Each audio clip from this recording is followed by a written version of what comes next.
وہ یزید جب تخت نشین ہوا تو حضرت امام حسین رضی اللہ تعالی عنہ کو ولید بن عتبہ نے بلا کر کہا کہ تم یزید کے لیے بیعت کر لو. تو حضرت امام حمام حضرت امام حسین نے دو ٹوک کہا کہ یہ کیسے ہو سکتا ہے کہ میں اس جیسے ظالم شخص کے ہاتھ پہ بیعت کروں. آپ یہ کہہ کے پلٹے تو مروان بن حکم نے مشورہ دیا کہ یہ موقع ہے جانے نہ دو، اگر یہ چلے گئے قابو پانا دوبارہ مشکل ہوگا، لہٰذا ابھی ان کو قتل کر دیا جائے. یہ حضرت امام حسین رضی اللہ تعالی عنہ کے کانوں میں آواز پڑی. روایات میں آتا ہے کہ آپ نے انہی قدموں کے بل پیچھے پلٹ کے نیام سے تلوار باہر نکالی اور ہوا میں لہرانی شروع کر دی. محمدی کے چھار سے حیدری شیر نکل آیا. کہا ولید بن عقبہ تو ہمیں نہیں جانتا ہم کون ہیں؟ آنا حسین ابن علی ابن ابی طالب، میں حسین ہوں، علی کا بیٹا ہوں، اور علی ابو طالب کا بیٹا ہے. ہمارے گھر میں قرآن اترتا رہا ہے، فرشتے ہمارے گھر میں آتے رہے ہیں. وَيَزِيدُ ابن المعاویہ فاسقن فاجرن قاتل النفس مولن بالفسق شارب الخمر، اور یزید فاسق ہے، فاجر ہے، مسلمانوں کا قاتل ہے اور شراب پیتا ہے، اس لیے حسین ڈنکے کی چوٹ پہ یزید کی بیعت سے انکار کرتا ہے. حضرت امام حمام امام حسین رضی اللہ تعالی عنہ نے انکار بیعت کی وجہ بیان کر دی. آج یہ پراپیگنڈا کیا جاتا ہے کہ یہ دو شہزادوں کی جنگ تھی اور یہ اقتدار کے لیے سب کچھ ہوا. اگر یہ بات ہوتی تو ترمح بن عدی کہہ رہا ہے، حاتم طائی کا پوتا، جب آپ میدان کربلا کی طرف بڑھ رہے ہیں، حضور آپ میرے پہاڑوں میں آ جائیں اور 5000 کا لشکر آپ کی پشت پہ رکھ دوں گا، اور آپ جدھر بڑھیں گے وہ جان نثاری کرتے ہوئے آپ کے پیچھے ہوں گے اور یزید کی حکومت کے ٹکڑے کر کے رکھ دیں. حضرت امام حمام امام حسین نے ترمح بن عدی بن حاتم کی اس پیشکش کو ٹھکرا دیا. کہا میں تو کسی اور کام کے لیے جا رہا ہوں. یزید کے چہرے سے اس نقاب کو نوچنا تھا، اس کے مکروہ چہرے کو لوگوں کے سامنے ننگا کر کے بتلانا تھا کہ یہ وہ شخص ہے کہ جس کے بارے میں میرے محبوب اور میرے نانا نے خبر دی ہے کہ بنو امیہ کا ایک ظالم شخص میری سنت کو بدلے گا، اور وہ سنت کو بدلنے والا یہی شخص یزید ہے. تو حضرت امام حمام حضرت امام حسین رضی اللہ تعالی عنہ، واقعہ بڑا طویل ہے. مدینہ تو رسول چھوڑا اور 8 دن حاجی مدینہ تو رسول میں رہتا ہے اور چھوڑنا قیامت سے کم نہیں ہوتا.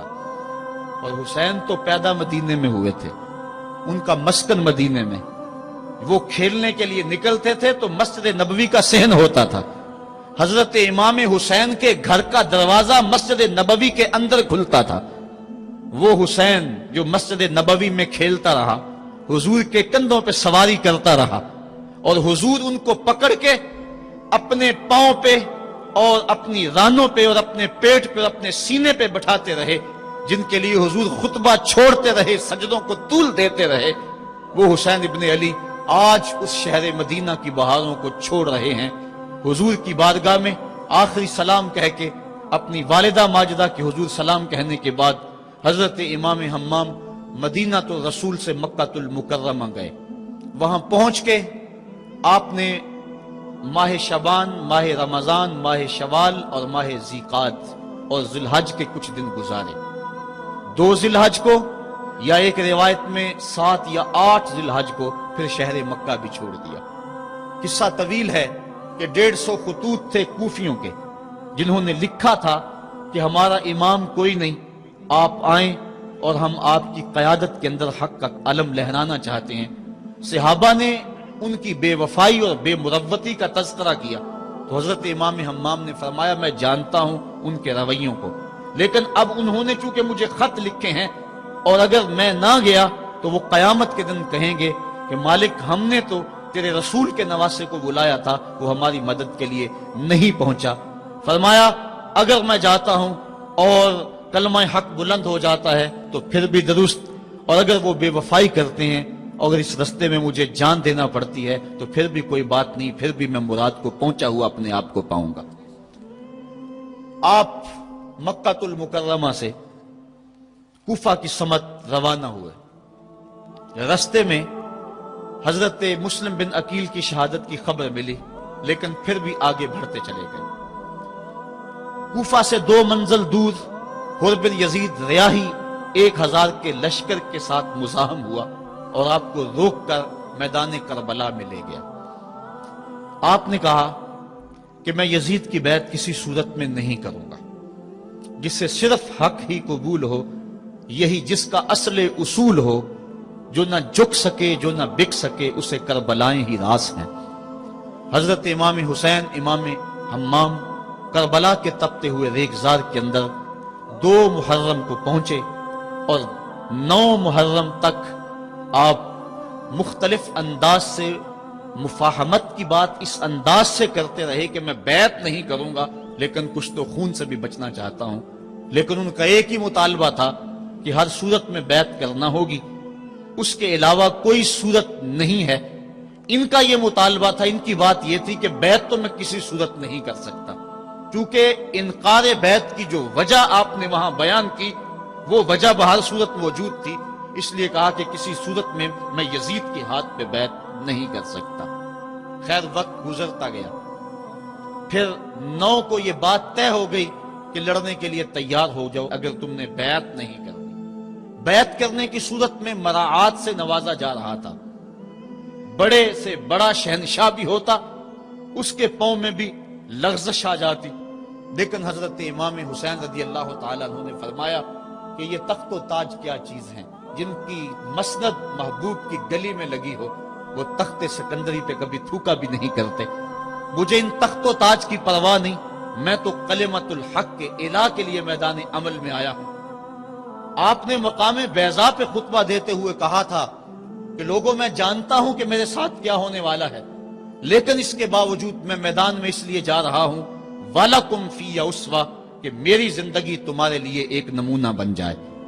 آپ نے اپنی زندگی کو قیامت تک آنے والی نسلوں کے لیے ایک نمونہ قرار دیا، اور میں نے پچھلے اجتماع کے موقع پہ کہا تھا، جو احباب پچھلے اجتماع پہ موجود تھے انہیں وہ جملے یاد ہوں گے کہ قیامت تک جبر کے خلاف جتنی بھی تحریکیں اٹھیں گی سب کا قائد حسین ابن علی ہوگا۔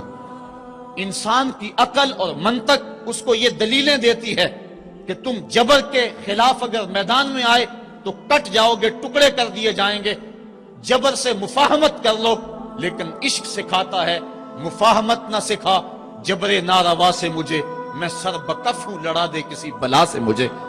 تو عشق انسان کو لڑنے کا سلیقہ دیتا ہے، محبت باطل سے ٹکرانے کا درس دیتی ہے۔ کہا میں اس کے باوجود میدان عمل میں جا رہا ہوں اس لیے کہ میری زندگی تمہارے لیے نمونہ بن جائے، اور قیامت تک لوگ میری زندگی سے راہیں تلاش کرتے کرتے میری زندگی کو نمونہ بناتے بناتے جبر کے مقابلے میں کھڑے ہو جائیں اور سرخروئی اور کامیابی حاصل پائیں۔ تا قیامت قطع استبداد کر، موج خون او چمن ایجاد کر۔ اللہ اللہ بائے بسم اللہ پدر، مانائے ذبح عظیم آیت بسر۔ سرخ رو عشق غیور از خون او، شوخی این مصرع از مضمون او۔ عشق غیور کے چہرے پہ جو سرخی دوڑ رہی ہے یہ حسین ابن علی کے خون کا صدقہ ہے۔ ان کے خون نے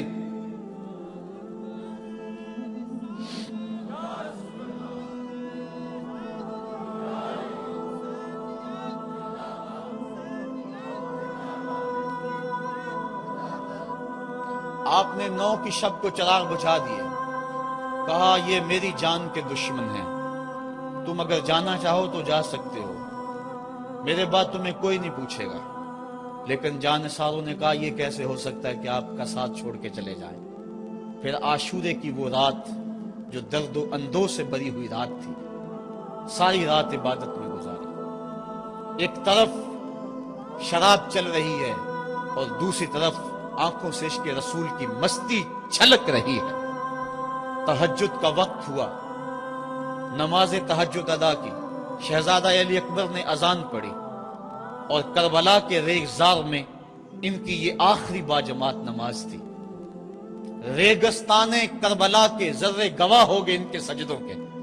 آج کائنات کا وہ انوکھا باب رقم ہونے والا تھا کہ صدیاں جس پہ ناز کریں گی۔ فرشتوں نے کہا تھا مالک تو خلیفہ بنا رہا ہے انسان کو، یہ تو لڑائی کرے گا، سجدے تو ہم کرتے ہیں۔ آج فرشتوں نے بھی دیکھنا تھا کہ سجدہ کرنے کا جو انداز حسین ابن علی کا ہے، فرشتے اپنی زندگی کی ساری کمائی اکٹھی کر لیں، حسین کے سجدے کی زکوٰۃ بھی نہیں بن سکتی۔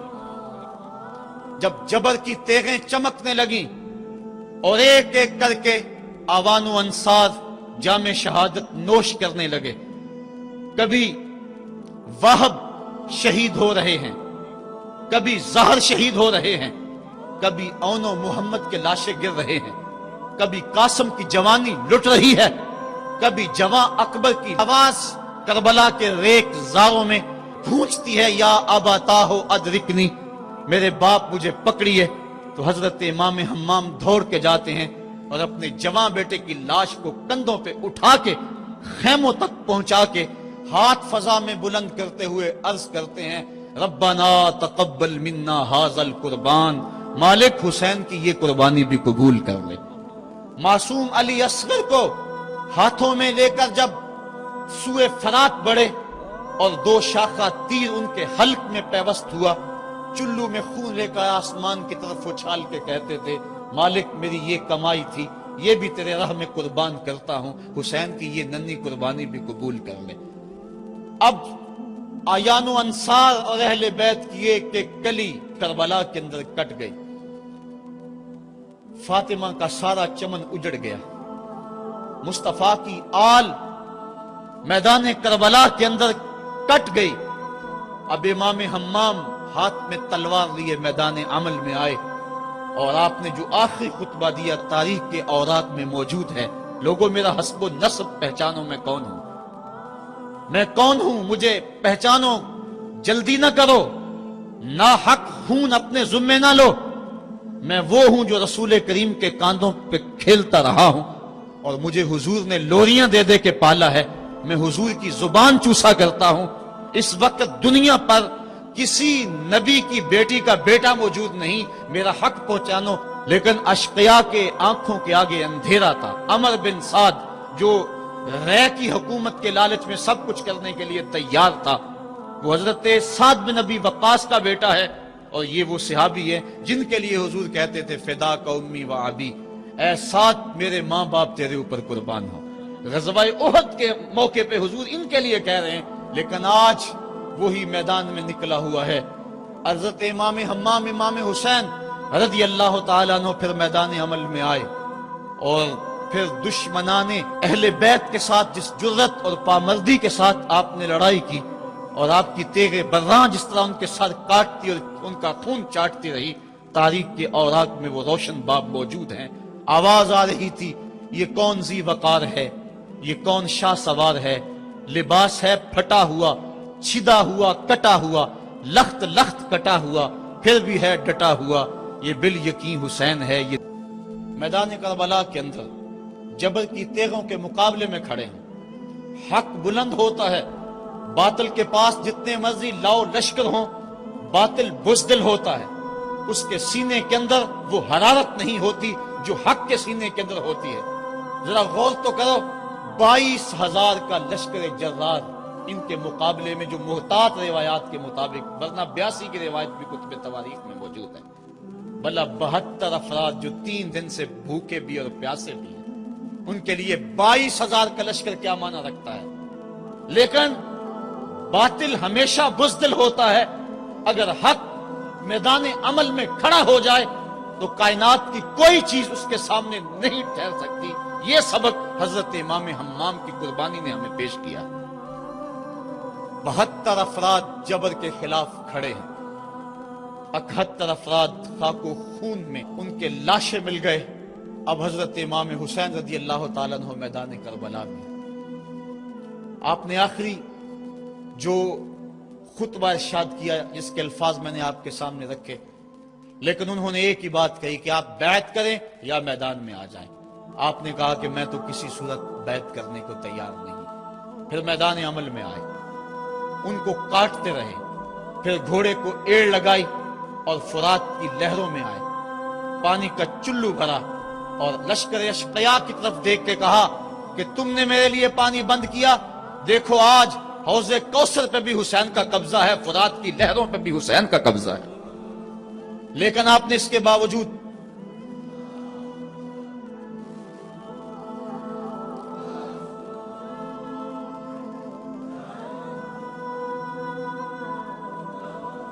حضرت امام حمام حضرت امام حسین رضی اللہ تعالیٰ عنہ نے پانی پیا نہیں. ان کو سکینہ کی پیاس یاد آ گئی ہوگی. جس طرح حضرت علی اصغر پیاس سے شہید ہوئے وہ منظر یاد آ گیا ہوگا. اور دوسری بات یہ تھی، یہ امتحان تھا، اس لیے حضرت امام حمام نے پانی نہیں پیا، لیکن ان کو بتلانا مقصود تھا کہ اگر میں چاہوں تو یہ پانی پہ قبضہ کر سکتا ہوں. اور پھر یہ ساقی حوض کوثر کے نواسے ہیں، اگر یہ اشارہ کرتے تو کوثر کی نہریں چھلک کے کربلا کے میدان میں آ جاتی. لیکن امتحان دینا مقصود ہے. مصطفیٰ کریم کے ہاتھ بھی اٹھے ہوئے ہیں، اللہم آت الحسین صبرا و اجرا، اے اللہ میرے بیٹے حسین کو صبر بھی بخش دے، اجر بھی بخش دے. حضرت امام حمام رضی اللہ تعالیٰ عنہ جبر کے مقابلے میں ڈٹے ہوئے ہیں. آپ کی تیغ برّاں ان کا خون چاٹتی رہی، پھر انہوں نے یک بارگی آپ کے اوپر حملہ کر دیا. حضرت امام حمام نے اس حالت کے اندر بھی اپنی زبان کو روکا اور زبان سے ہائے تک نہیں کی. آج شہادت حسین کو تماشا بنا کے رکھ دیا گیا ہے. اس انداز کے اندر اس شہادت کو بیان کیا جاتا ہے جس طرح وہ ترلے اور منتیں کر رہے تھے. پانی پانی کی صدائیں ان کے لبوں پہ تھی. نہیں، ایسا نہیں تھا. زخم پہ زخم کھا کے جی، خون جگر کے گھونٹ پی، آہ نہ کر لبوں کو سی، یہ عشق ہے دل لگی نہیں. جب محبت کا دم بھرا ہے تو سب کچھ کٹانا ہوگا اور کٹا کے بھی مسکرانا ہوگا. جو محبت کے دعویٰ رکھنے والے ہوتے ہیں ان کا امتحان ہوتا ہے. مشکل موقع پر ہی تو امتحان ہوتا ہے کہ اس موقع پہ یہ دامن صبر کو تھامتے ہیں یا نہیں تھامتے. اگر وہ ہائے ہائے کرتے رہے، وہ چیختے اور پکارتے رہے، اور وہ پانی کے لیے ہاتھ اور جھولی پھیلاتے رہے، اور جو پانی کے لیے جھولیاں پھیلاتے تھے انہوں نے پھر بیعت کیوں نہ کر لی؟ ان کو اتنا کچھ دیا جاتا تھا، اس کو قبول کیوں نہ کیا؟ انہوں نے یزید کے تخت و تاج کو قبول نہ کیا، یزید سے پانی کیسے مانگتے؟ وہ تو خود حوض کوثر کے والی کے نواسے تھے، وہ اوروں سے پانی مانگتے پھرتے. پوری تاریخ پڑھو کربلا کی، آپ کو نہیں ملے گا کہ حضرت امام حسین کی زبان سے ہائے بھی نکلا. آپ نے ہر مشکل موقع پہ صبر کے دامن کو تھاما ہے، اور ہر قربانی پیش کرنے کے بعد ہاتھ اٹھا کر یہی کہا، ربنا تقبل منا ھذا القربان، مالک حسین کی یہ قربانی بھی قبول کر لے. اس کا یہ مطلب نہیں کہ یہ دکھ کم تھے، اس کا مطلب یہ نہیں کہ مظلومیت نہیں تھی. وہ مصیبتیں تو اتنی تھی کہ پتھر کا کلیجہ بھی شک ہو جائے، کائنات کا کلیجہ چاک چاک ہو جائے. لیکن اس کے باوجود چونکہ ان کے صبر کا امتحان تھا، اور جب آپ کے اوپر پہم تیر برسنے لگے، محتاط روایات کے مطابق 33 زخم تلواروں کے آپ کے بدن پہ تھے، اور 34 گھاؤ نیزوں کے آپ کے جسم پہ تھے، بلکہ بہت سارے نیزوں کی انیاں ٹوٹ گئی تھی جسم میں. حضرت امام حسین رضی اللہ تعالیٰ عنہ کا جب پیراہن اتارا گیا اور اس کو جب دیکھا گیا تو 113 سوراخ اس میں تیروں کے تھے، اور گھوڑے کی زین سے جب فرش زمین پر گرے وہ تیر جسم میں اور پیوست ہو گئے. گھوڑے کی زین سے فرش زمین پر جب آنے لگے تو کافی عرصہ لگ گیا، چونکہ برچھیوں کی نوکوں پر آپ کتنی دیر تک معلّہ رہے. اس وقت گھوڑے کی زین سے فرش زمین پر آئے اور کربلا کی اس تپتی ہوئی ریت کے اوپر پیشانی رکھی.